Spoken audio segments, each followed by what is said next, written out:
Hello everyone, welcome back to my channel. I hope you are doing really great. So आज के video में हम world War to discuss करने वाले हैं। आप लोगों के कमेंट्स आए थे वर्ल्ड वॉर टू और कोल्ड वॉर के ऊपर वीडियो बनाने के लिए। तो कोल्ड वॉर के ऊपर वीडियो आने से पहले वर्ल्ड वॉर के ऊपर वीडियो आना इज़ वेरी इंपॉर्टेंट। क्यों? क्योंकि तब तक आपको वर्ल्ड वॉर टू के बारे में नहीं पता चलेगा, आपको कोल्ड वॉर समझ नहीं आएगा। ठीक है, so World War Two start करते हैं। और पहले हम ये जान लेते हैं कि एक्सिस पावर कौन से थे और अलाइड पावर्स कौन से थे। ठीक है, क्योंकि वर्ल्ड वॉर टू जो था वो बेसिकली एक फाइट था, एक अग्रेसिव फाइट था। किसके बीच में? एक्सिस पावर के बीच में और अलाइड पावर्स के बीच में। ठीक है, I would like you to note this point कि एक्सिस पावर कौन से थे और अलाइड पावर्स कौन से थे। तो जो अलाइड पावर्स थे उसमें था ग्रेट ब्रिटेन, यूनाइटेड स्टेट्स और सोवियत यूनियन। ठीक है, कौन कौन सा था? ग्रेट ब्रिटेन, यूनाइटेड स्टेट्स और सोवियत यूनियन। और आपका एक्सिस पावर्स कौन कौन सा था? जर्मनी, इटली और जापान। ठीक है, तो पहला पॉइंट जो आज हम डिस्कस करने वाले हैं वो ये है कि what were the factors which led to the war. ठीक है, अग्रेसिव पॉलिसी ऑफ जर्मनी क्या था, इटली क्या था, जापान क्या था और एंग्लो फ्रेंच अपीसमेंट पॉलिसी क्या थी। ठीक है, तो जो फर्स्ट वर्ल्ड वॉर हुआ, सेकेंड वर्ल्ड वॉर के पहले फर्स्ट वर्ल्ड वॉर हुआ था। And I would like you to tell in the comments कि फर्स्ट वर्ल्ड वॉर कब से कब तक हुआ था। This is like a home task for you, जो कि आप मुझे कमेंट सेक्शन में लिख के बताओगे कि फर्स्ट वर्ल्ड वॉर कब से कब हुआ था। ठीक है, तो फर्स्ट वर्ल्ड वॉर के बाद लीग ऑफ नेशंस फॉर्म हुआ था। Right, league of nation basically क्यों फॉर्म हुआ था फर्स्ट वर्ल्ड वॉर के बाद? ताकि पीस आ सके, क्योंकि बहुत ज़्यादा युद्ध, घमासान युद्ध हुआ था फर्स्ट वर्ल्ड वॉर में। बहुत सारे ब्लड शेड हुए थे, इकोनॉमी बहुत सारे कंट्रीज़ का बहुत डाउन चला गया था। आपने जर्मनी का देखा, जर्मनी किस तरह से एकदम उसकी इकोनॉमिक लॉस हुई थी। और ट्रीटी ऑफ वर्सेल्स भी साइन हुआ था, राइट, जहाँ पे जर्मनी के ऊपर भी बहुत सारी एट्रॉसिटीज़ हुई थी, काफ़ी कुछ हुआ था। तो लीग ऑफ नेशंस क्यों फॉर्म हुआ था? ताकि जो कंट्रीज़ हैं वो उनका अब धीरे धीरे डेवलपमेंट हो पाए, कंट्रीज़ एक दूसरे के बीच में फाइट ना करें, एक पीसफुल माहौल बना रहे। ठीक है, तो फर्स्ट वर्ल्ड वॉर के बाद लीग ऑफ नेशंस फॉर्म हुई थी। ठीक है, 1925, this is very important. Wait just a moment, this is very important कि 1925 लोकार्नो पैक्ट साइन हुआ था, जो कि Great Britain, France, Belgium, Germany और इटली के बीच में साइन हुआ था। सो बेसिकली ये पैक्ट क्या बोलता है, क्या है इस पैक्ट में? इस पैक्ट में जर्मनी ने ये एक्सेप्ट किया था कि उसके जितने भी फ्रंटियर्स हैं, फ्रंटियर्स मतलब जो भी, जैसे हमारा होता है ना north frontier, north east frontier, मतलब सारे बॉर्डर्स, जितने भी उसके बॉर्डर्स में होंगे, जितने भी उसके फ्रंटियर्स हैं, जो भी ट्रीटी ऑफ वर्सेल्स में डिफाइन किया हुआ है, उसको जर्मनी एक्सेप्ट कर लेगा। ठीक है, ट्रीटी ऑफ वर्सेल्स में बेसिकली जर्मनी के फ्रंटियर्स के बारे में बोला गया था कि आपके फ्रंटियर्स को आपके फ्रंटियर्स पे, आपके बॉर्डर्स पे ये रहेंगे, या फिर ये कैप्चर करेंगे, या फिर आपको इतना देना है उन्हें उन्हें उतना वो करना है, जो भी ये सब ट्रीटी ऑफ वर्सेल्स में लिखा हुआ था। जर्मनी पहले तो एक्सेप्ट नहीं कर रही थी। क्यों नहीं कर रही थी? क्योंकि जर्मनी को इंडिपेंडेंट नेशन रहना था, बट लेटर ऑन जर्मनी ने एक्सेप्ट कर लिया। ठीक है, जर्मनी जो है अब क्या हो गई, अब वो मेंबर बन गई लीग ऑफ नेशंस का 1926 में। क्या हुआ 1926 में? वो एक मेंबर बन गई लीग ऑफ नेशंस का, और उसने एक परमानेंट सीट कैप्चर कर लिया उस काउंसिल में। कौन से काउंसिल में? लीग ऑफ नेशंस के काउंसिल में। ऑब्वियसली लीग ऑफ नेशंस जो था उसमें countries were a part of League of Nations. ऐसा थोड़ी था कि लीग ऑफ नेशंस कोई परमात्मा है या कुछ है और वो ही सबको डायरेक्ट करे। नहीं, लीग ऑफ नेशंस में भी बेसिकली कुछ कंट्रीज थे, उनका ग्रुप था। तो अब जर्मनी ने भी अपनी सीट पक्की कर ली लीग ऑफ नेशंस में। कौन से ईयर में? 1926 में। एज आई ऑलवेज से कि फैक्चुअल डिटेल्स बहुत इंपॉर्टेंट होते हैं, तो आप फैक्चुअल डिटेल्स को इग्नोर ना करें। ठीक है, फर्स्ट वर्ल्ड वॉर जो था वो जर्मनी के लिए कर्ज था। आपको पता ही है जर्मनी के लिए कर्ज क्यों था? क्योंकि जर्मनी को बहुत ज़्यादा इकोनॉमिक लॉस हुई थी, और ट्रीटी ऑफ वर्साइल्स भी साइन हुआ था फर्स्ट वर्ल्ड वॉर के टाइम पे ही, फर्स्ट वर्ल्ड वॉर के बाद, जहाँ पे जर्मनी को ने अपनी डिफीट को एक्सेप्ट किया, उसको करना पड़ा। इनफैक्ट उसके बहुत सारे रीजन्स को कैप्चर कर लिया गया, उसके आर्मी को बहुत लॉस पहुँचा, एंड काफ़ी कुछ हुआ, उस पर काफ़ी इम्पोजिशंस आ गए जर्मनी पे। तो it was kind of a क्या, it was actually a curse for Germany. जो फर्स्ट वर्ल्ड वॉर था वो, जर्मनी जो था वो republic, Germany now became a republic and it came to be known as Weimar republic. This is very very important, और exam perspective में भी ये बहुत इंपॉर्टेंट है, क्योंकि क्वेश्चंस आते हैं वेमार रिपब्लिक के ऊपर। अगर आपको पता ही नहीं होगा कि वेमार रिपब्लिक कौन सा है, तो आपको कैसे पता चलेगा कि आपको आंसर में क्या लिखना है। तो Germany now came to be known as republic, known as Weimar republic, ठीक है। और आपको पता ही है जर्मनी की फाउंडेशन ही वीक हो गई थी वर्ल्ड वॉर के बाद। तो जैसा कि यहाँ पे लिखा है, from the very beginning the Weimar republic faced a number of problems and became weak. तो ऐसा जस्ट सेट कि बहुत ज़्यादा वीक हो गई थी जर्मनी इंटरनली एक्सटर्नली, बिकॉज ना उसे बाहर किसी एक्सटर्नल सपोर्ट मिला था किसी कंट्री से। इंटरनली भी उसको बहुत सारी लॉसेस हुई थी फर्स्ट वर्ल्ड वॉर के बाद, काफ़ी कुछ उसका नुकसान में वो चला गया था, you know, so it had become very weak. इसीलिए 1932 के एंड तक आते आते वेइमार रिपब्लिक कोलैप्स हो गया पूरा, ठीक है। It's very important, as I am saying that factual details भी बहुत इंपॉर्टेंट है, तो आप इसे अंडरलाइन करते रहिए। 1932 में जो है वेइमार रिपब्लिक दैट इज जर्मनी पूरा कोलैप्स हो गई। क्यों हो गई? बिकॉज उसके पास इंटरनल स्टेबिलिटी थी ना, उसके पास एक्सटर्नल स्टेबिलिटी थी।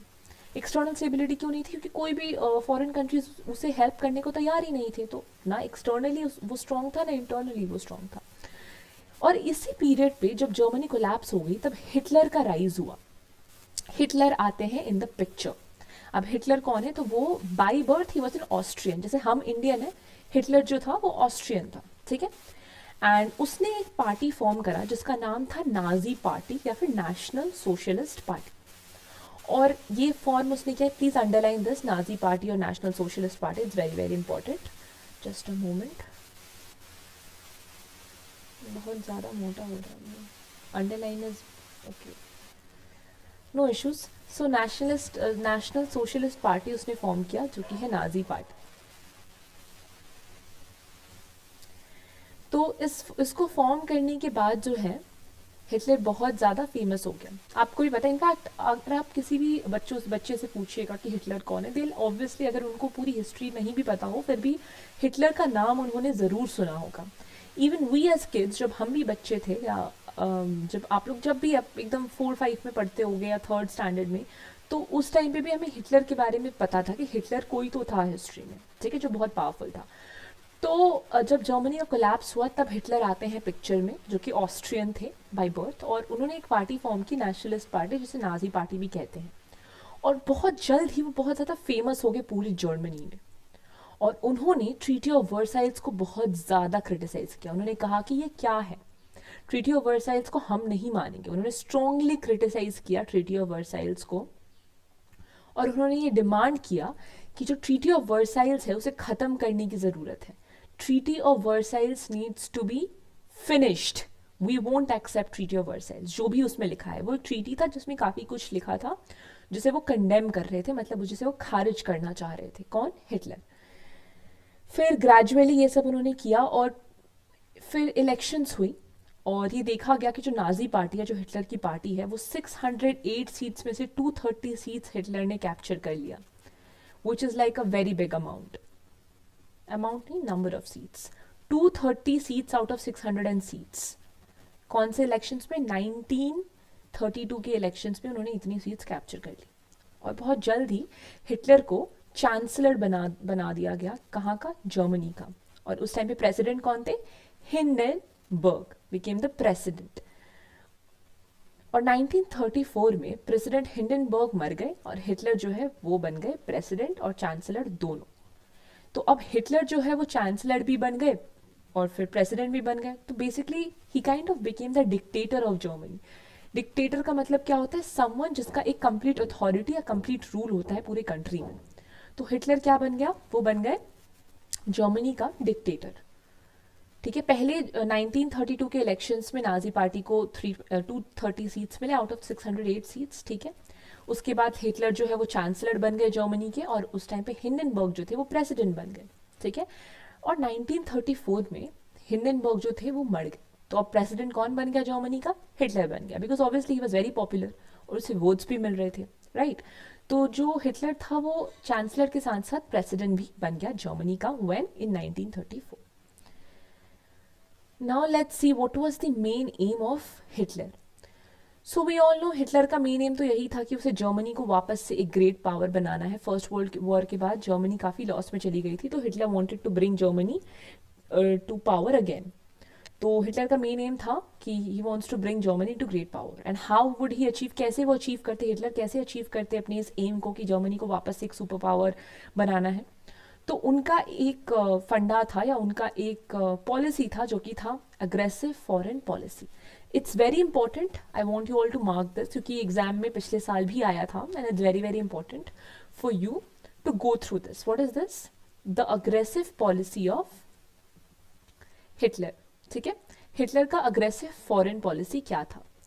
तो 4 पॉइंट्स थे बेसिकली. पहला तो ये था कि जो वर्साइल्स ट्रीटी है, वर्साइल सेटलमेंट है, जहाँ पे जर्मनी को काफ़ी कुछ अग्री करना पड़ा था, काफ़ी कुछ अपना देना पड़ा था. They had to give away a lot of their lands, army and a lot of their wealth as well. तो उसको हटाना, उसको जो है हिटलर डिस्ट्रॉय करना चाहते थे. उनका पहला अग्रेसिव फॉरेन पॉलिसी ये था. दूसरा था कि जो आर्मी को इतना लॉस हुआ था, आर्मी जो इतनी वीक हो गई थी जर्मनी की, उसको वापस से बिल्डअप करना है. तो Hitler wanted to build up the army again. Recover the lost territory such as Saar and Polish corridor. तो जैसा कि मैंने कहा कि वर्साइल्स ट्रीटी में काफ़ी कुछ लिखा हुआ था, काफ़ी कुछ जर्मनी को मतलब देना पड़ा था दूसरे कंट्रीज़ को. You know, they had to give up a lot of their land as well. तो बहुत सारे टेरिटरीज भी जर्मनी ने लूज करा इस ट्रीटी के मुताबिक. तो सार और पॉलिश कॉरिडोर, ये जितने भी लॉस्ट टेरिटरीज थे उसे रिकवर करना चाहते थे हिटलर. उसके बाद bring all Germans inside the reach. ठीक है, इसका मतलब क्या है कि जितने भी जर्मन्स थे उनको जर्मनी के अंडर, एक पर्टिकुलर टेरिटरी के अंदर, एक पर्टिकुलर कंट्री के अंदर, जर्मनी में जर्मन्स का वापस आना. To bring back all the Germans under Germany. और annexation of Austria, territories of Czechoslovakia and Poland, जितना भी लूज करा था इन्होंने अपने लैंड को, उसको वापस से रीगेन करना was one of his main motives. किसका? हिटलर का. Now we'll read the boycott of Disarmament Conference 1932. ठीक है, इसमें क्या हुआ?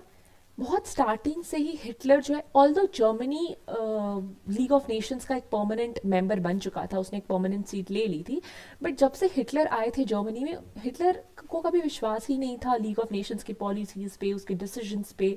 What ever League of Nations used to do, Hitler had no faith on League of Nations. ठीक है, तो उसने जर्मनी को आर्म करना शुरू किया. आर्म करना इन द सेंस कि जर्मनी के आर्मी को वापस से बिल्डअप करना शुरू किया, और उसने एक मोटिव बनाया अपना कि मुझे जो है वापस से मैं पावर को कैप्चर करूंगा.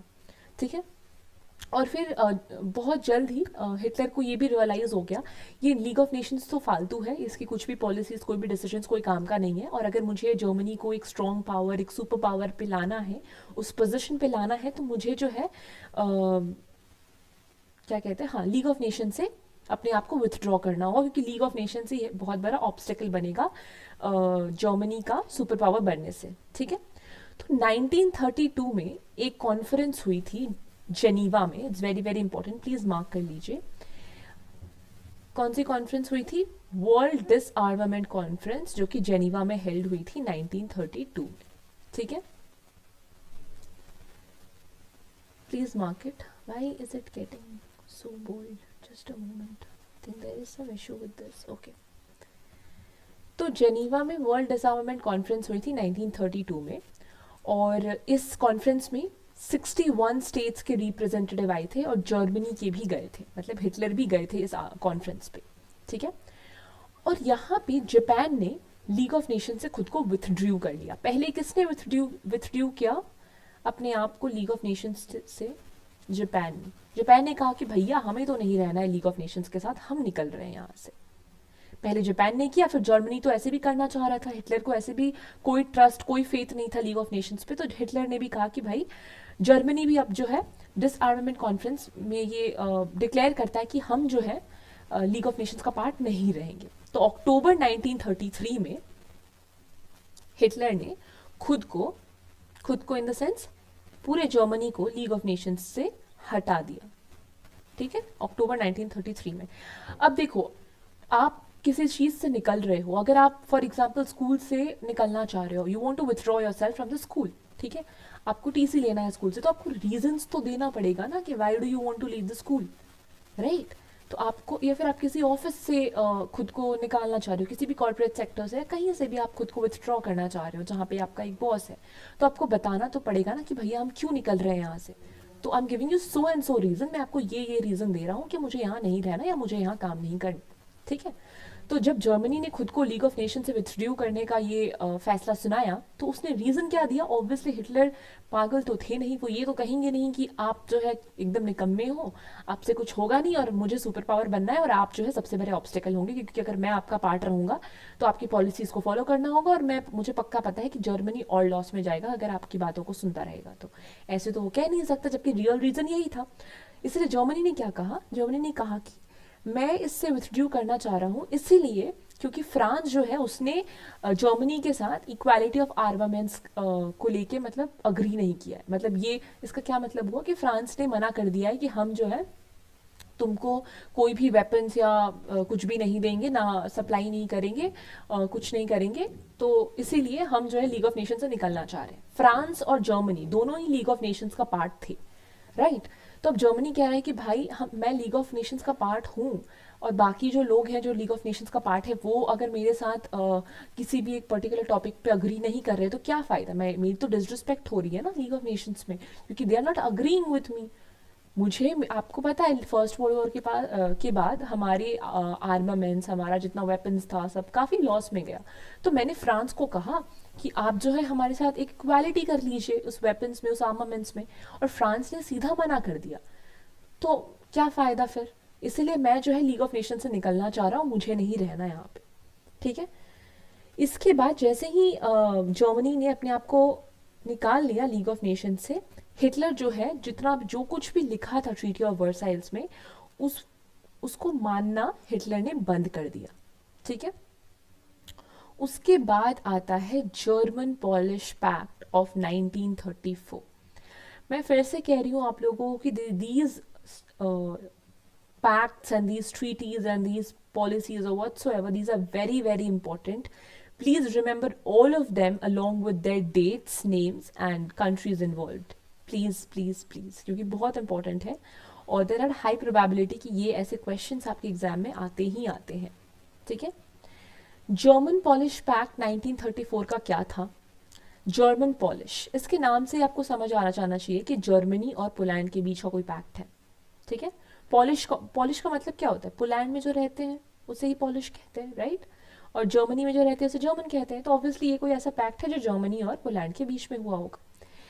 तो इसके पहले हमने क्या देखा? वर्ल्ड डिसआर्मामेंट कॉन्फ्रेंस में क्या हुआ? जर्मनी ने जो है खुद को लीग ऑफ नेशन से विथड्रू कर लिया, ठीक है, निकाल लिया। इसके बाद हिटलर ने क्या किया? हिटलर ने 10 साल का नॉन एग्रेशन पैक्ट साइन किया पोलैंड के साथ जनवरी 1934। मतलब जनवरी 1934 में जर्मनी ने कहा पोलैंड को कि हम जो है अगले 10 साल के लिए आपके साथ कोई भी अग्रेसिव स्टेप्स या कोई भी अग्रेसिव पॉलिसीज आपके साथ नहीं रखेंगे। मतलब हम आप पे अटैक नहीं करेंगे या फिर कुछ ऐसा स्टेप नहीं लेंगे जिससे आपको नुकसान पहुंचे या कुछ ऐसा, ठीक है? तो नॉन अग्रेशन पैक्ट साइन किया हिटलर ने पोलैंड के साथ। जर्मनी और पोलैंड के बीच में साइन होता है non aggression pact for the next 10 years, ठीक है? Some German territories like Danzig, Posen, Silesia and others were handed over to Poland by the Treaty of Versailles. Hitler, on the other hand, wanted to include, just a moment, let me move the pages. ठीक है, तो treaty of Versailles में कुछ territories, जैसे मैंने कहा कि Germany के काफ़ी टेरिटरीज जर्मनी को देना पड़ा था, तो पोलैंड को भी उन्होंने डैंजिंग, पोसेन और सिलेसिया दिया था, किसे पोलैंड को हैंड ओवर किया था ट्रीटी ऑफ वर्साइल्स के थ्रू। एंड इस पैक्ट के बाद उन्होंने वापस भी ले लिया। Hitler on the other hand wanted to include all the Germans in a greater German state. Naturally, Hitler's rise to power caused alarm in Poland, but unexpectedly, Hitler signed a 10-year non-aggression pact with Poland on 26 January 1934. ठीक है? तो जब Hitler जो है वापस से power पे आ रहे थे तो पोलैंड के पास ऑलरेडी जर्मन स्टेट्स थे। कौन कौन से थे? डैंजिग, पोसेन और सिलेसिया, जो कि इवेंचुअली हिटलर ने वापस ले लिए थे। बट कैसे लिए थे, क्या हुआ था, क्या नहीं हुआ था, वो मैं आपको बाद में बताऊंगी। इवेंचुअली हिटलर ने काफ़ी कुछ वापस ले लिया था, ठीक है? But then treaty of Versailles के थ्रू क्या क्या जर्मनी को देना पड़ा था वो पहले आप लोग ये जान लो। तो डैंजिग, पोसेन और सिलेसिया जो थे वो पोलैंड के पास थे। वो बेसिकली जर्मन टेरिटरीज थे पर वो पोलैंड के पास थे ट्रीटी ऑफ वर्साइल्स के थ्रू। अब आपने ये देखा राइट कि जर्मनी का अग्रेसिव पॉलिसी जो हिटलर ने अभी अपना अग्रेसिव पॉलिसी निकाला था, फॉरेन पॉलिसी, उसमें क्या था कि मैं सारे जर्मन्स को एक स्ट्रॉन्ग जर्मनी के अंडर लाऊंगा। और धीरे धीरे हिटलर जो है वो पावर पे ऐसे भी राइज कर रहे थे, तो पोलैंड जो है वो अब डरने लगा कि भाई हमारे पास भी जर्मन टेरिटरीज है और हिटलर जो है वो पावर पे आ रहा है, कहीं हम पे ये अटैक ना कर दे। बट अनएक्सपेक्टेडली या सरप्राइजिंगली ये देखा गया कि हिटलर ने जो है वो 10 year non aggression pact sign कर लिया पोलैंड के साथ 26 जनवरी 1934 को। पोलैंड को लगा है ये क्या हो गया, मुझे तो लगा कि वो अटैक करेंगे क्योंकि मेरे पास उनके स्टेट्स हैं, बट ये तो उल्टा हो गया, हिटलर ने साइन कर दिया 10 year non aggression pact. But यहाँ पे भी हिटलर ने दिमाग का अप्लाई किया था, ये क्यों किया, क्या किया, वो हम देखेंगे। दिस पैक्ट दस made Poland a neutral buffer state between Russia and Germany. Henceforth, Poland would be less dependent on France for her security, but the real motive of Hitler was to weaken the defense measures of France by separating Poland from France. तो ये हुई ना असली motive, Germany कुछ भी ऐसा नहीं करेगा जो उसके खिलाफ हो। तो पोलैंड को लगा भाई ये क्या हुआ, पोलैंड को समझ नहीं आया कि नॉन एग्रेशन पैक्ट क्यों हिटलर ने साइन किया। क्या रीजन था हिटलर का ये नॉन एग्रेशन पैक्ट साइन करने का? क्योंकि पोलैंड जो था वो रशिया और जर्मनी के बीच में एक बफर स्टेट था। बफर स्टेट, तो बफर स्टेट बेसिकली क्या होता है, तो बफर स्टेट किसी भी दो स्टेट्स के बीच का एक स्टेट होता है। फॉर एग्जाम्पल मैं आपको बताती हूँ बफर स्टेट क्या होता है, जस्ट अ मोमेंट। तो मान लीजिए ये जो है ये है रशिया, ठीक है,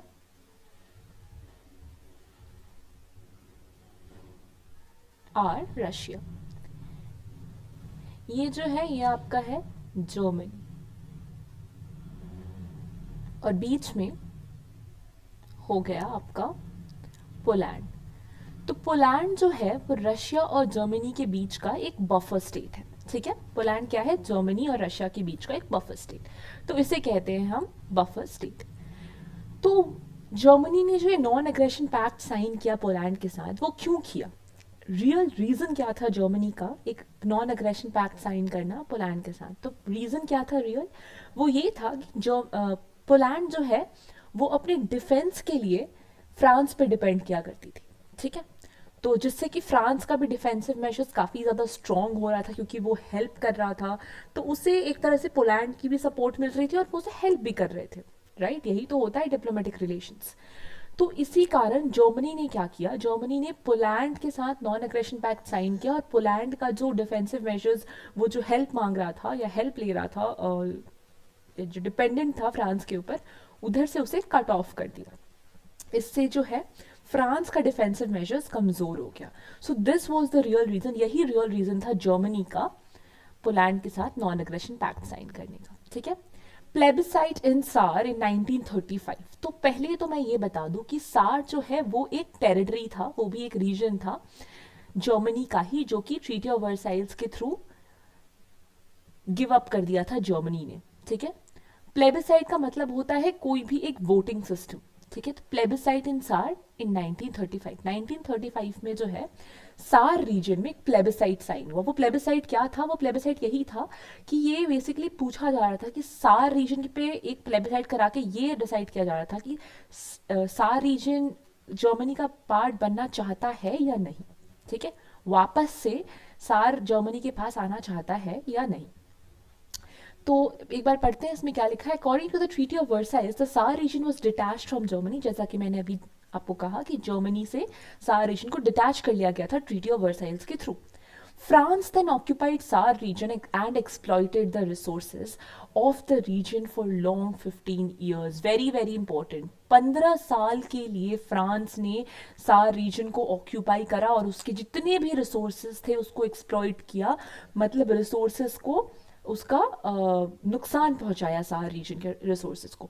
एंड आप कनेक्ट कर पा रहे हो प्लेबिसाइट एंड सार और पिछला पॉइंट जो हमने पढ़ा अभी, जस्ट आप कनेक्ट कीजिए बस चीज़ों को।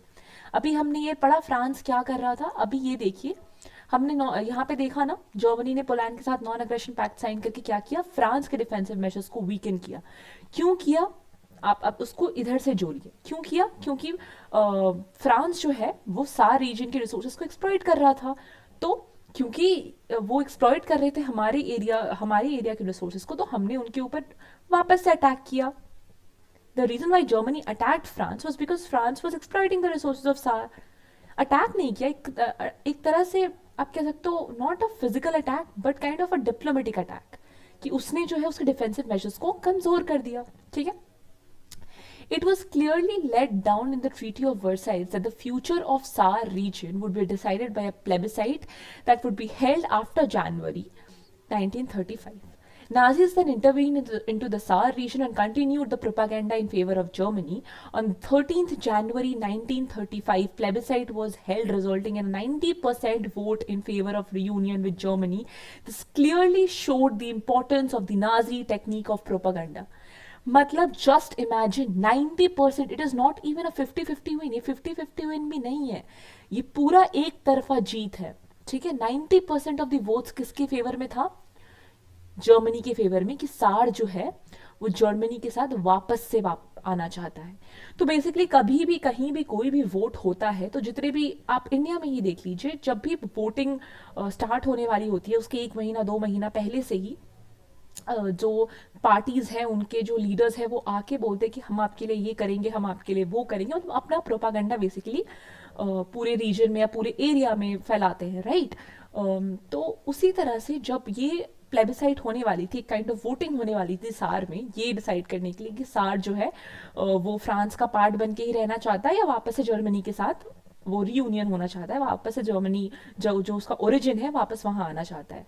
तो जर्मनी वहां आई, नाजी आर्मी नाजी गवर्नमेंट वहां आई, उन्होंने अपना प्रोपागेंडा फैलाया, फ्रांस ने भी किया होगा वो सब. ठीक है. उसके बाद जब वोटिंग हुई, कब हुई? 13 जनवरी 1935. बहुत इंपॉर्टेंट है, मार्क कर लीजिए. इस तारीख को वहां पे वोटिंग हुई और ये डिसाइड हुआ कि सार जो है वो अब जर्मनी का वापस से पार्ट हो जाएगा. क्यों? क्योंकि 90% वोट जो है वो जर्मनी के फेवर में गया था. ठीक है. अब जो है हम नेक्स्ट जो देखेंगे वो है German intervention in Spanish civil war. Very very important. 1936, ये बहुत ज़्यादा इंपॉर्टेंट है. इनफैक्ट हाई प्रोबेबिलिटी है कि ये आपके एग्जाम में आए, क्योंकि ये बहुत इंपॉर्टेंट टॉपिक है. इनफैक्ट आप आगे जाके देखोगे यहाँ पे तो बहुत छोटा सा दिया हुआ है इसके बारे में. आप इसी चैप्टर में आगे जाके देखिएगा कि बहुत एक बड़ा एक्सप्लेनेशन है इसके ऊपर, स्पेनिश सिविल वॉर के ऊपर. बहुत इंपॉर्टेंट वॉर है 1936 में जो हुआ था, एंड एग्जाम पर्सपेक्टिव से भी बहुत ज़्यादा इंपॉर्टेंट है. तो basically German intervention in Spanish civil war, ये बेसिकली क्या था? तो पहले ही मैं बता दूं, ये जो स्पेनिश सिविल वॉर था, it was kind of a dress rehearsal for a greater drama to be played soon on a bigger stage. इसका मतलब क्या है? ये तो बस इंटरवल, ये तो बस ट्रेलर है, पिक्चर अभी बाकी है. यू नो, आप यहाँ पे देखिए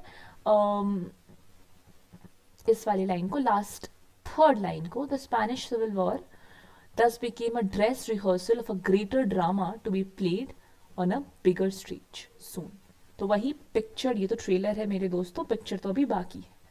राइट. तो ये इस तरह का कोई एक वॉर था. तो स्पेनिश सिविल वॉर एक छोटा सा ट्रेलर था और इसी ने ही फिर एग्जाजरेट किया, या इसी ने ही एक तरीके से आगे चल के एक बहुत बड़ी वॉर को शेप किया, एक रास्ता क्रिएट किया टू अ ग्रेटर वॉर. ठीक है. तो स्पेनिश सिविल वॉर बेसिकली था क्या? Spain had a republican government which was moving towards communism. General Franco then organized a revolt to save the country from the communists. This broke out a terrible civil war there between the pro-communist republican government and the pro-fascist Franco army. The socialists and the communists of all countries gave their support for the republican government, while Hitler and Mussolini took up the cause of Franco. Ultimately, the struggle ended in victory of Franco. The Spanish Civil War thus became a dress rehearsal for a greater drama to be played soon on a bigger stage. This incident brought Germany and Italy close to each other. तो basically Spain जो था, ठीक है, वो उधर एक Republican government चलती थी. ठीक है. स्पेन में रिपब्लिकन गवर्नमेंट थी, बट वो बहुत सालों से वहाँ पे रिपब्लिकन गवर्नमेंट ही चलती आ रही थी. बट धीरे धीरे जो है वहाँ पे रिपब्लिकन गवर्नमेंट जो चेंज होते होते कम्युनिज्म की तरफ जा रही थी. वहाँ के जो हेड थे जनरल फ्रैंको, स्पेन के वो हेड थे, उन्होंने फिर एक रिवॉल्ट ऑर्गेनाइज किया. वो रिवॉल्ट क्यों ऑर्गेनाइज किया? ताकि वो अपने कंट्री को सेव कर पाए कम्युनिज्म की तरफ जाने से. वो चाहते थे कि उनका जो कंट्री है वो रिपब्लिकन गवर्नमेंट के थ्रू ही चले, वो कम्युनिज्म की तरफ या कम्युनिस्ट ना बने, उनकी गवर्नमेंट जो है वो कम्युनिस्ट ना बने, वो रिपब्लिकन गवर्नमेंट ही रहे। इसीलिए जनरल फ्रैंको बचाना चाहते थे स्पेन को फ्रॉम टर्निंग टुवर्ड्स कम्युनिज्म, तो उन्होंने एक रिवॉल्ट किया और इस रिवॉल्ट की वजह से एक टेरिबल बहुत बड़ा सिविल वॉर छिड़ गया पूरे वर्ल्ड में। और पूरे वर्ल्ड के जितने भी जितने भी सोशलिस्ट और कम्युनिस्ट थे वो आके अपना सपोर्ट किसे देने लगे, कम्युनिस्ट्स को देने लगे कि नहीं क्या होना चाहिए कि स्पेन में जो है वो कम्युनिस्ट गवर्नमेंट ही होना चाहिए। तो पूरी कंट्री के सोशलिस्ट और कम्युनिस्ट आके अपना सपोर्ट कम्युनिस्ट्स को देने लगे। वहीं ये देखा गया कि हिटलर और मुसोलिनी कौन था, इटली का हेड था, जैसे हिटलर जर्मनी का हेड था, Mussolini was the head of Italy. तो हिटलर और मुसोलिनी ही दो ऐसे लीडर्स थे जिसने फ्रैंको की बात को समझा, ठीक है, फ्रैंको के बात को समझा, उसे जाना और जनरल फ्रैंको का सपोर्ट किया। उन्होंने ये कहा, हिटलर और मुसोलिनी ने, कि स्पेन में जो है वो रिपब्लिकन गवर्नमेंट ही होना चाहिए, कम्युनिस्ट गवर्नमेंट या कम्युनिज्म नहीं आना चाहिए स्पेन में, ठीक है। तो Hitler and Mussolini were the only one who supported Franco and lastly eventually Franco जो है वो जीत गए, वो स्ट्रगल जीत गए, विक्ट्री हुई फ्रैंको की और स्पेन में रिपब्लिकन गवर्नमेंट ही रहा। तो बेसिकली इससे क्या हुआ, जर्मनी और इटली जो है वो बहुत ज़्यादा क्लोज आ गए एक दूसरे के, क्योंकि as you can see, as यहाँ पे लिखा भी है कि पूरे वर्ल्ड के लीडर्स ने किसे सपोर्ट किया, कम्युनिस्ट को सपोर्ट किया, बट हिटलर और मुसोलिनी ने ही यही दो ऐसे थे जिसने जनरल फ्रैंको और रिपब्लिकन गवर्नमेंट को सपोर्ट किया। तो इसलिए इससे क्या हुआ कि जर्मनी और स्पेन भी काफ़ी, जर्मनी और इटली भी काफ़ी एक दूसरे के क्लोज आ गए, ठीक है। Then we will move to the next topic, that is capture of Rhineland, ठीक है, 1936। तो राइनलैंड भी जो है वो जर्मनी का ही पार्ट है। इसे बेसिकली क्या किया गया था, यहाँ से मिलिट्री को हटा दिया गया था, ठीक है। It was considered as a demilitarised zone. Treaty of Versailles के थ्रू राइनलैंड को एक डीमिलिटराइज्ड जोन की तरह बना दिया गया था। और 7 मार्च 1936 में हिटलर ने ये अनाउंस किया कि जो राइनलैंड है उसमें जो डीमिलिटराइजेशन चल रहा है उसको हटा दिया जाएगा। ट्रीटी ऑफ वर्साइल्स और लोकैर्नो अग्रीमेंट के थ्रू ये हुआ था, इसे हम खारिज करते हैं, हम इसे नहीं मानेंगे और वापस से जो है राइनलैंड पे मिलिट्री वगैरह सबको वापस हम लेके आएंगे, ठीक है। This was what happened in the capture of Rhineland 1936। इससे ज़्यादा कुछ नहीं है इसमें। उसके बाद हम देखेंगे Rome Berlin Tokyo axis of 1937। It is also very important, Rome Berlin Tokyo axis, ये बेसिकली क्या है हम ये देखेंगे। एक चीज मैं फिर से बता दूं आपको कि डू नॉट फॉरगेट और एक तरह से mismatch the years of the events. आप 1936 को 1937 में, 37 को 38 ऐसे मत कीजिएगा, please remember the date. Specially जो मैं कह रही हूँ बहुत इंपॉर्टेंट है, उसे तो फॉर श्योर कीजिए। जैसे कि स्पेनिश सिविल वॉर बहुत इंपॉर्टेंट है, तो उसे आप डेफिनेटली उसके ईयर को कभी भूलिए नहीं, उसको अच्छे से याद करके जाइए। इनफैक्ट ये सारे भी जो है एक्चुअली सारा कुछ ही इंपॉर्टेंट है। I would not suggest you all कि आप किसी चीज़ को छोड़ दें, किसी टॉपिक को, because everything is important over here, ठीक है। तो basically Rome Berlin Tokyo axis में हुआ क्या, 1936 में Hitler concluded a pact with Japan known as the anti Comintern pact directed against Russian communism. When Italy joined this pact in 1937, the Rome-Berlin-Tokyo axis came into being. This became a new balance of power in Britain, France and Russia. तो basically क्या हुआ, 1936 में Hitler ने एक Japan के साथ एक pact किया जिसका नाम था एंटी कॉमिंटर्न पैक्ट। 1936 में ही हुआ था, किसके बीच में। अच्छा या one more thing, this is also very important you guys, last time ये पेपर में शायद आया भी था, आई am not exactly sure, but मैंने ये क्वेश्चन कहीं ना कहीं तो देखा था। बच्चे इसे बेसिकली छोड़ देते हैं। 1937 तो उन्हें याद रहता है रोम बर्लिन टोक्यो एक्सिस को का जो 1937 है ईयर, वो तो याद रहता है, बट ये वाला वो बेसिकली भूल जाते हैं। और यही बहुत इंपॉर्टेंट है कि एंटी कॉमिंटर्न पैक्ट कौन से ईयर में साइन हुआ था और किसके बीच में हुआ था। तो 1936 में हुआ था जापान और जर्मनी के बीच में। हिटलर ने साइन किया था जापान के साथ एंटी कॉमिंटर्न पैक्ट। किसके अगेंस्ट था ये, रशियन कम्युनिज्म के अगेंस्ट था। रशिया में जो कम्युनिज्म चल रहा था उसके अगेंस्ट ये पैक्ट साइन हुआ था कि ताकि रशिया से कम्युनिज्म को ये हटा पाए। ठीक है। फिर 1937 में इटली ने भी इसे ज्वाइन कर लिया और ऐसे ही ये बना क्या, रोम बर्लिन टोक्यो एक्सेस 1937 में, ठीक है। और इससे जो है एक नया बैलेंस ऑफ पावर आया किसके किसके बीच में, ब्रिटेन, फ्रांस और रशिया के बीच में। Now we will talk about annexation of Austria 1938। Now कितने लोगों को याद है, अभी मैंने वीडियो के स्टार्टिंग में ही ये चीज़ कही कि हिटलर जो है वो बाई बर्थ ऑस्ट्रियन थे, ठीक है। तो एनेक्सेशन ऑफ ऑस्ट्रिया 1938, इसमें बेसिकली क्या होता है, we'll see that. Why is it getting so bold every time? Okay. तो Hitler was an Austrian by birth and partly explained his interest in Austria. Obviously वो ऑस्ट्रियन थे तो उन्हें interest तो होगा ही ऑस्ट्रिया में, वो चाहेंगे कि वो ऑस्ट्रिया को भी कैप्चर करे और जर्मनी के अंडर ले आए, ठीक है। बेसिकली लेके क्या है, Austria was already a part of Germany, but वही वर्सेल्स ट्रीटी के थ्रू ऑस्ट्रिया को सेपरेट कर दिया गया था जर्मनी से, ठीक है। उसी के तो वही ऑस्ट्रिया और जर्मनी के यूनियन के बारे में ही इसमें लिखा हुआ है। तो as written over here, according to the terms of the Versailles Treaty, Austria was separated from Germany and the union in future was forbidden, जैसा कि मैंने अभी कहा, ठीक है। First page of Mein Kampf contained the sentence German Austria must return to the great German motherland. Mein Kampf ये basically क्या है, Mein Kampf is a book written by, just a moment, it is a book written by Hitler, okay, just a moment, हाँ, Mein Kampf is a book written by Hitler, one marker में आता है ये, तो do remember this, and the spelling as well, it's not MAIN, it's MEIN, ठीक है।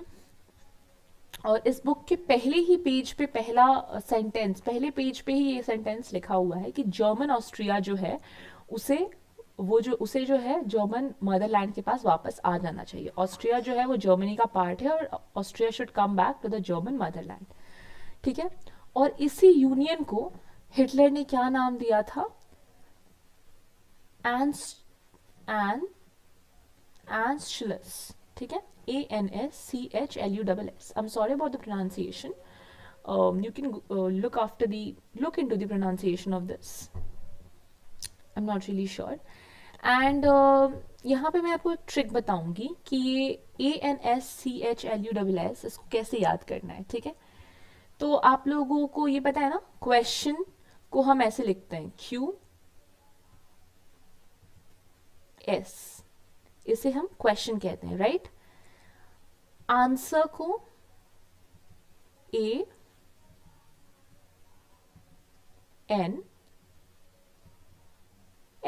This is how we write short forms, right. तो आप याद कर सकते हो कि ANS, आप आंसर का ANS याद कर लो, CH, अब चैप्टर का शॉर्ट फॉर्म क्या होता है, CH, तो आप यहां से CH याद कर लो, और LUS आप फास्ट से लास्ट याद कर लो, FUSS फास्ट, LUSS लास्ट, तो आंसर चैप्टर लास्ट, ANSCHLUSS। तो ये न्यूमोनिक्स है, इट्स नॉट रियली इंपॉर्टेंट कि आप मेरी तरह से ही याद करो, आपके पास अगर दूसरे न्यूमोनिक्स हों तो आप उस तरह से भी याद कर सकते हो, but I just give you a way of memorising this, ठीक है। तो बेसिकली ANSCHLUS ये क्या है, LUSS क्या है, ये ऑस्ट्रिया और जर्मनी के जो यूनियन है उसको ही हिटलर ने नाम दिया था ANSCHLUSS, ठीक है। On 25 July 1934, a band of Austrian Nazis attacked the Austrian Chancellor Dollfuss, who subsequently died as a result of the act. तो 25 जुलाई 1934 में एक ऑस्ट्रियन नाजीज थे, ठीक है। ऑस्ट्रियन नाजीज का मतलब क्या होता है, नाजी आर्मी के वो लोग जो बाई बर्थ ऑस्ट्रियन है, जैसे कि हिटलर को ले लो, वो क्या है, वो एक ऑस्ट्रियन नाजी है, ठीक है, क्योंकि वो बाई बर्थ ऑस्ट्रियन थे और उन्होंने जो पार्टी फॉर्म की थी उसका नाम था नाजी पार्टी, तो वो क्या थे, एक ऑस्ट्रियन नाजी थे।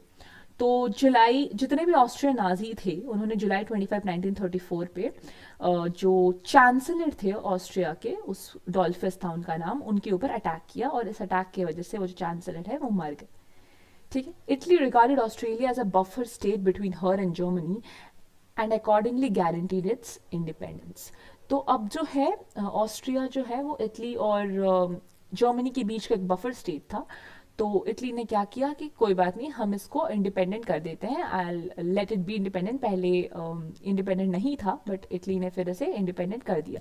हमने स्पेनिश सिविल वॉर में ही देखा कि किस तरह से इटली और जर्मनी एक दूसरे के क्लोज आ गए थे ना। I think that is also one of the reasons why Italy ने यहाँ पे ऑस्ट्रिया को इंडिपेंडेंट कर दिया। ठीक है, when the Austrian Nazis attack the Austrian chancellor Dollfuss, Italy sent 3 battalions of Italian force there to suppress the insurgents. तो basically जब ऑस्ट्रियन नाजी ने अटैक किया था इसके ऊपर, ऑस्ट्रिया के ऊपर, तो ऑब्वियसली इटली, क्योंकि इटली के पास उसका कंट्रोल था, तो इटली ने फिर अपने आर्मी के कुछ लोगों को भी भेजा वहाँ पे ताकि वो उस अटैक को रिबाउंड कर सके, वापस से उसके ऊपर जो अटैक करने आए हैं उसके साथ लड़ सके। ठीक है, When Nazi attempt failed to capture power, Hitler strongly denounced his complicity with this incident. When Hitler saw this intervention in Spain,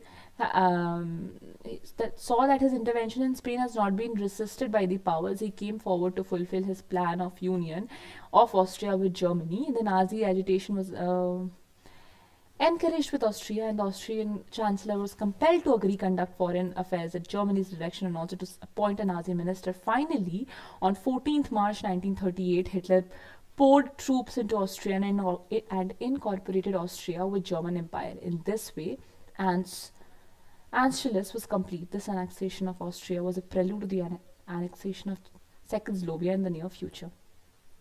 ठीक है, तो ये बेसिकली इतना सब जो मैंने पढ़ा, इसमें क्या लिखा है, इसमें यही लिखा है कि जब जर्मनी ने वो जो स्पेनिश सिविल वॉर था उस पर इंटरवीन किया था, मतलब उस पर जर्मनी चाहे तो चुप भी रह सकता था, वो न्यूट्रल भी रह सकता था, पर फिर भी वो आया सामने और उसने सपोर्ट किया। किसका सपोर्ट किया? जनरल फ्रैंको का सपोर्ट किया। और जब उसने देखा वहाँ पे कि वहाँ पे इंटरवीन करने के बाद भी, वहाँ घुसने के, उस मैटर में घुसने के बाद भी, जब किसी भी पावर, किसी भी सुपर पावर ने कुछ बाउंड बैक या रीबाउंस नहीं किया उसके ऊपर, कुछ उसके ऊपर अटैक नहीं हुआ जर्मनी के ऊपर, तो जर्मनी ने सोचा कि भाई यहाँ तो मैं एकदम खुले शेर की तरह जाके बोल के आ गया, या कि जाके सपोर्ट करके आ गया, तो अगर यहाँ किसी ने कुछ नहीं बोला तो मैं अब ऑस्ट्रिया को भी वापस से जर्मनी का पार्ट बना सकता हूँ, वहाँ पे भी कोई कुछ नहीं करेगा। इसी इंटेंशन या इसी मोटिव के साथ जर्मनी ने ऑस्ट्रिया को कैप्चर करने का मोटिव बनाया, पूरा जो भी जैसा भी प्लान था उसे बनाया। ठीक है, उसके बाद फाइनली जर्मनी ने अटैक किया ऑस्ट्रिया के ऊपर और उसे कैप्चर कर लिया, और ऑस्ट्रिया चांसलर जो थे उन्होंने भी अग्री कर लिया कि ठीक है, हम जो है यहाँ पे नाजी मिनिस्टर को अपॉइंट कर देंगे और Nazi can take over the Austria. के बाद जर्मनी ने दूसरा मोटिव क्या बनाया कि वो जो है अब चेकोस्लोवाकिया को भी इंटरवीन करेंगे और उसे भी एनेक्स करेंगे। ठीक है, तो जो नेक्स्ट टॉपिक हम पढ़ने वाले हैं वो है intervention in Czechoslovakia 1938 and final occupation in 1939। Basically आप हेडिंग से ही आधा स्टोरी, आधा कॉन्सेप्ट समझ जाओगे। Intervention in Czechoslovakia in 1938 and final occupation in 1939, मतलब पहले जर्मनी ने इंटरवीन किया चेकोस्लोवाकिया को कौन से ईयर में? 1938 में, और फाइनली उसे कब कैप्चर किया? 1939 में। ठीक है, तो according to the Versailles treaty, a new state of Czechoslovakia was created comprising Austrian territories of Moravia, Silesia and Bohemia. तो पहले हम ये जान लेते हैं कि Czechoslovakia was basically a new state जो कि ट्रीटी ऑफ वर्साइल्स के बाद बना था। मतलब ट्रीटी ऑफ वर्साइल्स के पहले वर्ल्ड वॉर के दौरान तक चेकोस्लोवाकिया नाम का कोई स्टेट जो है वो एग्जिस्ट ही नहीं करता था, but treaty of world war हुई, ट्रीटी ऑफ वर्साइल्स हुई, उसके बाद जो है एक न्यू स्टेट बना जिसका नाम था चेकोस्लोवाकिया, और उसमें बेसिकली कौन कौन से टेरिटरीज थे? ऑस्ट्रियन टेरिटरीज थे, 3 ऑस्ट्रियन टेरिटरीज थे, मोरेविया था, सिलेसिया था और बोहेमिया था। ठीक है, तो यहाँ पे बेसिकली इस पूरे रीजन में एक मिक्स्ड पॉपुलेशन थी।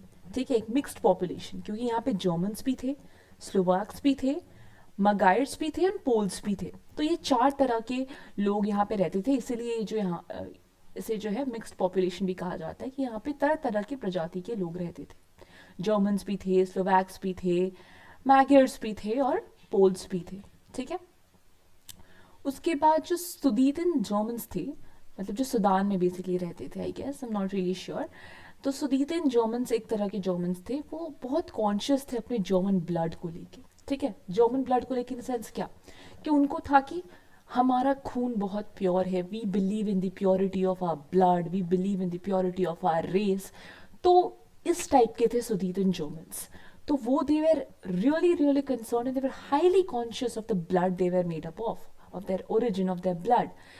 और हिटलर जो है वो हिटलर ने डिमांड किया कि जो सुदीतन है उसको जर्मनी को वापस देना होगा। Sudeten Sudeten is a okay, so Sudeten is a German area I guess, या सुदीतन जो है वो एक एरिया है, वो एक स्टेट का नाम है, वो एक टेरिटरी का नाम है, जिसे हिटलर ने फिर कहा कि आप जो है हमें जर्मनी को जो है सुदीतन को हैंड ओवर कर दीजिए, क्योंकि वहाँ पे जो जर्मन्स रहते हैं they are really concerned about their race, about their origin, about their blood. So they should basically belong to Germany rather than belonging to Sudeten as a independent region. तो वो हमारे पास होना चाहिए, ना कि सुदीतन के जगह पे, ठीक है। तो सुदीतन जहाँ पे भी था, सुदीतन को वहाँ से उठा के जर्मनी अपने पास लाना चाहता था। Hitler then encouraged and instigated the Sudeten Germans to launch a violent agitation under the leadership of Heinlein, who had formed a German fascist party there. Hitler had also decided to destroy the Czechoslovakia as a part of Lebensraum policy, living space. ठीक है, तो यहाँ पे basically क्या लिखा है, तो ये जो सुदीतन जर्मन्स थे वो सुदीतन में रहते थे, ठीक है, और वहाँ पे एक लीडर थे जिनका नाम था हिनलिन, और उन्होंने वहाँ पे जर्मन फैसिस्ट पार्टी फॉर्म की थी। जैसे जर्मनी में हिटलर ने जर्मन नासिस्ट पार्टी फॉर्म की थी, वैसे ही हिनलिन ने सुदीतन में जर्मन फैसिस्ट पार्टी फॉर्म की थी। अब जब हिटलर ने उसे कहा हिनलिन को कि आप जो है सुदीतन को हमें हैंड ओवर कर दीजिए, तो ऑब्वियसली वो नहीं करेंगे, क्योंकि वो वहाँ के लीडर है। कोई भी नहीं चाहेगा कि वो अपने कंट्री को, अपने स्टेट को, अपने रीजन को, कुछ भी हो, उसे हैंड ओवर करना किसी और को नहीं चाहेगा। तो हिनलिन भी नहीं चाहते थे। तो अब हिटलर ने क्या देखा कि सुदीतन में जो जर्मन्स रहते हैं वो अपने जर्मन ब्लड को लेके बहुत ज़्यादा कॉन्शियस है। तो अगर मैं उनके इमोशंस के साथ खेलूंगा और उन्हें काइंड ऑफ मैनिपुलेट करूंगा, तो वो जर्मनी के साथ आने के लिए राजी हो जाएंगे, और वो अपने ही कंट्री में, अपने ही रीजन में, अपने ही स्टेट में एक रिवोल्ट करेंगे अपने लीडर के खिलाफ कि देखो हमें तुम्हारे साथ नहीं रहना, हमें जो है जर्मनी का पार्ट होना है। और जहाँ की भी मास पॉपुलेशन उसके लीडर के अगेंस्ट चली जाती है, वो लीडर का डाउनफॉल होना निश्चित है, because people is what make a entire reason और एंटायर स्टेट और एंटायर कंट्री, ठीक है।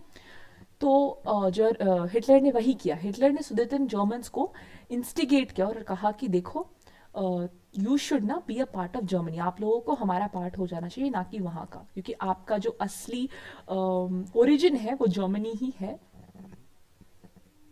एक्सक्यूज मी, ओके, सो आपका जो ओरिजिन है वो जर्मनी ही है, तो आपको जर्मनी के साथ वापस आ जाना चाहिए, और आप जो है अभी एक वायलेंट एक्शन, कुछ तो वायलेंस कीजिए अपने लीडर के खिलाफ और कहिए कि हमें आपके साथ नहीं रहना है, एंड ऑल ऑफ दैट, ठीक है।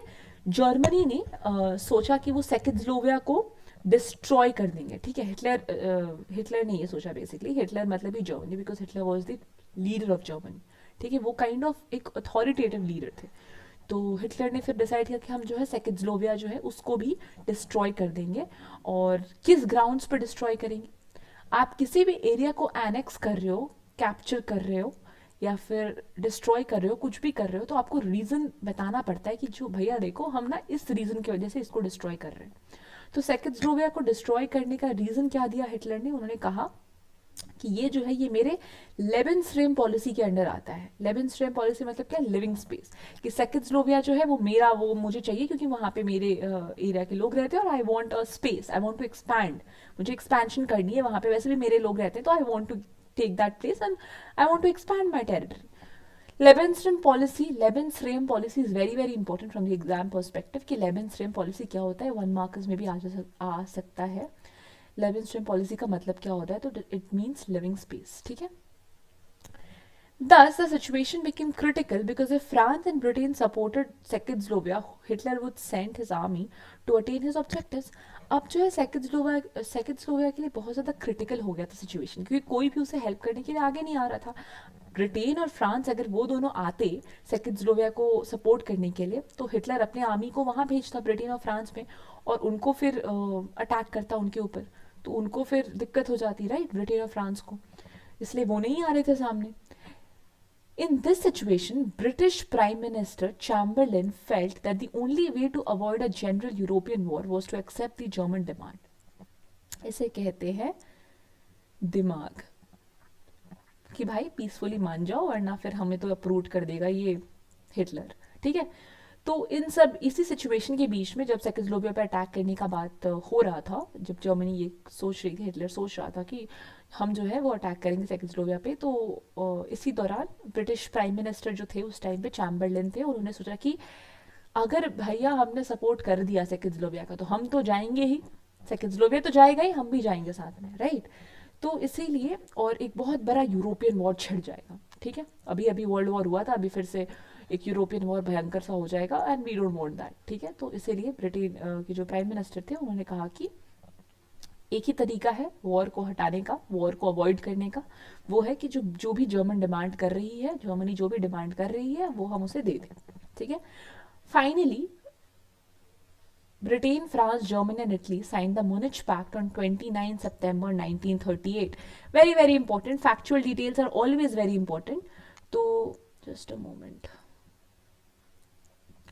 Finally, Britain, France, Germany and Italy signed the Munich Pact on 29 September 1938. Okay, it's very important. By the Pact of Munich, Hitler was allowed to capture Sudetenland and other areas of mixed but predominantly German population. The big powers then declared to protect the remaining part of Czechoslovakia, but this guarantee had little value, for only after 6 months of the Munich Pact, Hitler occupied Prague and the rest of Czechoslovakia on March 1939. Very, very important.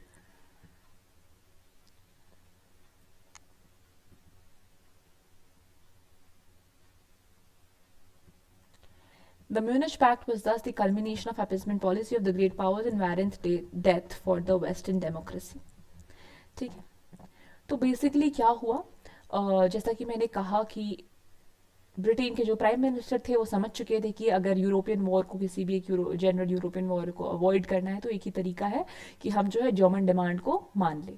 Finally जो है सितंबर 1938 में Britain, France, Germany और Italy के बीच में एक pact sign हुआ जिसका नाम था म्यूनिच पैक्ट, और इससे जर्मनी को ये अथॉरिटी मिल गई, ये पावर मिल गया कि तुम जो है सुदीतन लैंड को, जहाँ पे सुदीतन जर्मन्स रह रहे हैं, उसको ऑक्यूपाई कर सकते हो और वो सारे एरियाज को ऑक्यूपाई कर सकते हो जहाँ पे थोड़े बहुत या मिक्स्ड पॉपुलेशन या थोड़े बहुत ऐसे पॉपुलेशन हो जिस जर्मन पॉपुलेशन हो, आप उन सब एरियाज को कैप्चर कर सकते हो जहाँ पे जर्मनी के लोग रिसाइड कर रहे हो, चाहे थोड़े बहुत कर रहे हो चाहे बहुत ज़्यादा कर रहे हो। ठीक है, इस पैक्ट के थ्रू जर्मनी को ये पावर मिल चुका था और जितने भी बड़े पावर्स थे, बिग पावर्स, उन्होंने फिर सोचा, डिसाइड किया कि जो हम जो है वो सेकेस्लोविया को प्रोटेक्ट करेंगे, जो भी सेकेस्लोविया का रिमेनिंग पार्ट है जहाँ पे जर्मन पॉपुलेशन नहीं थी।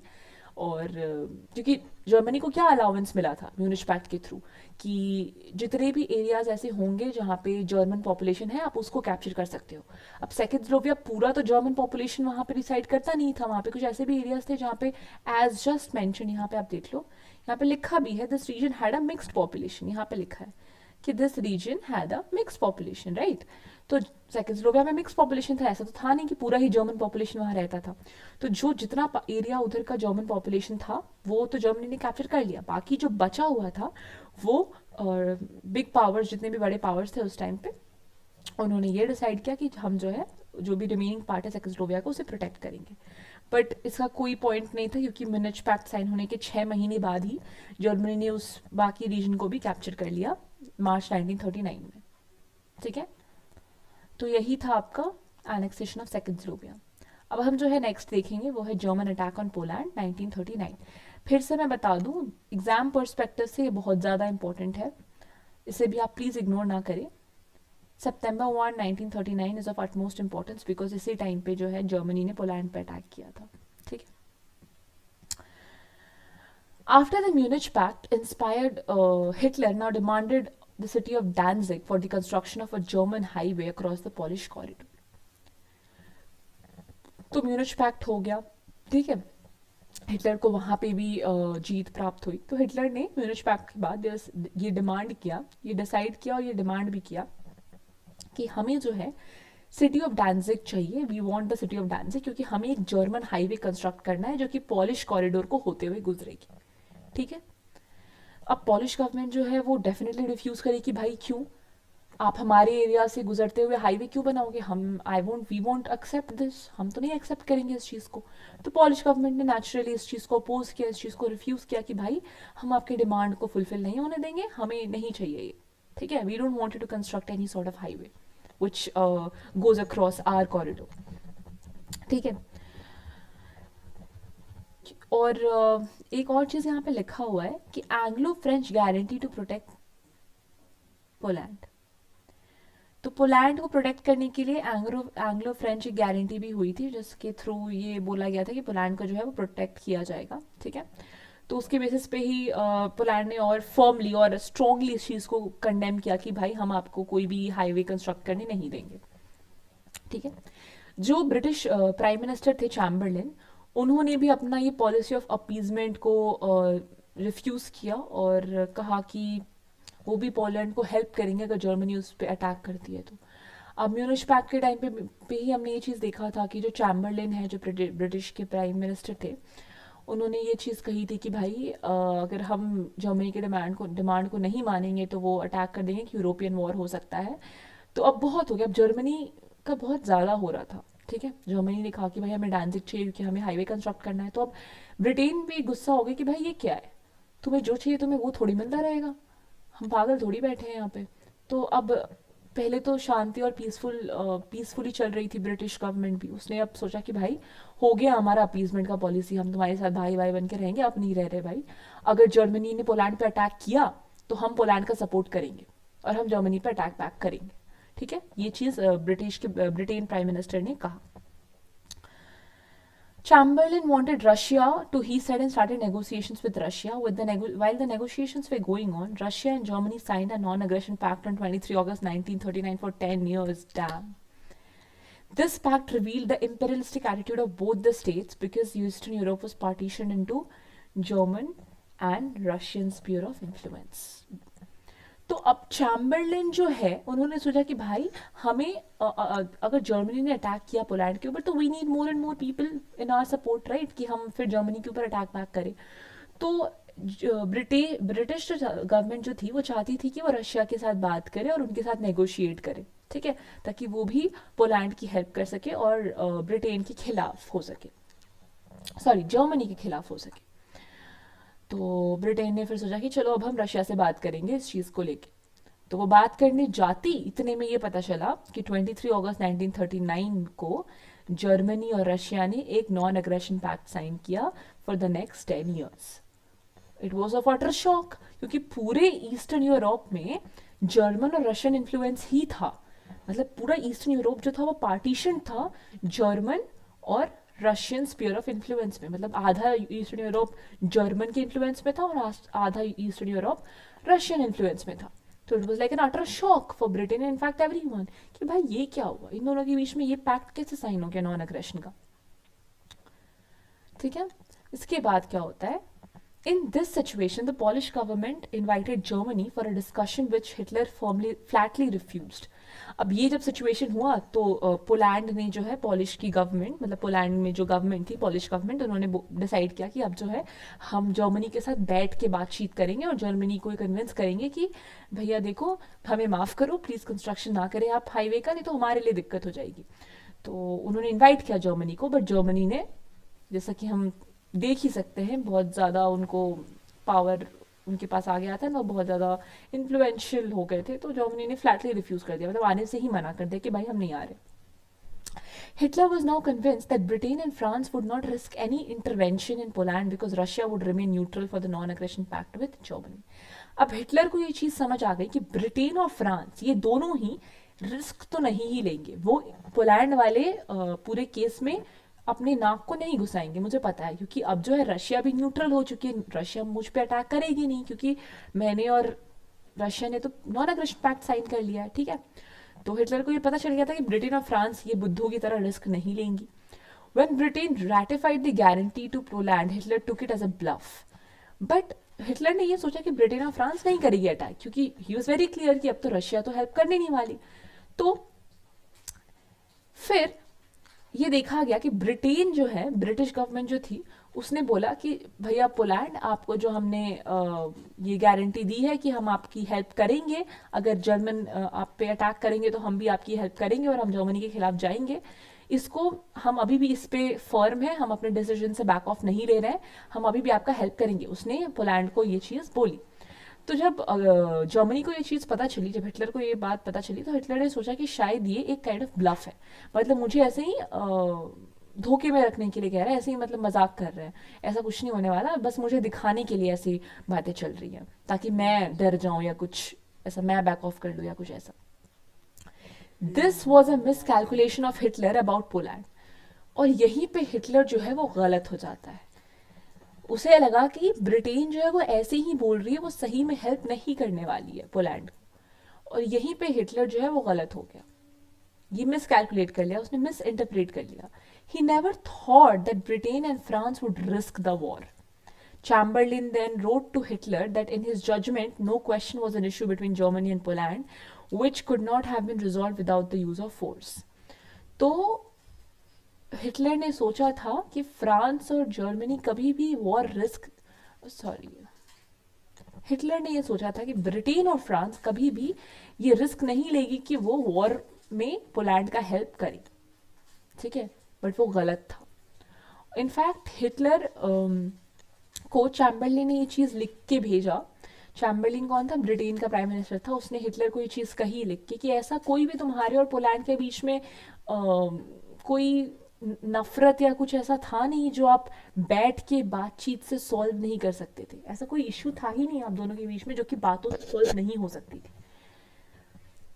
पर आपने फिर भी ये सोचा कि आप फोर्स का इस्तेमाल करोगे, जो कि बहुत गलत बात है। चैम्बरलिन ने हिटलर से कहा।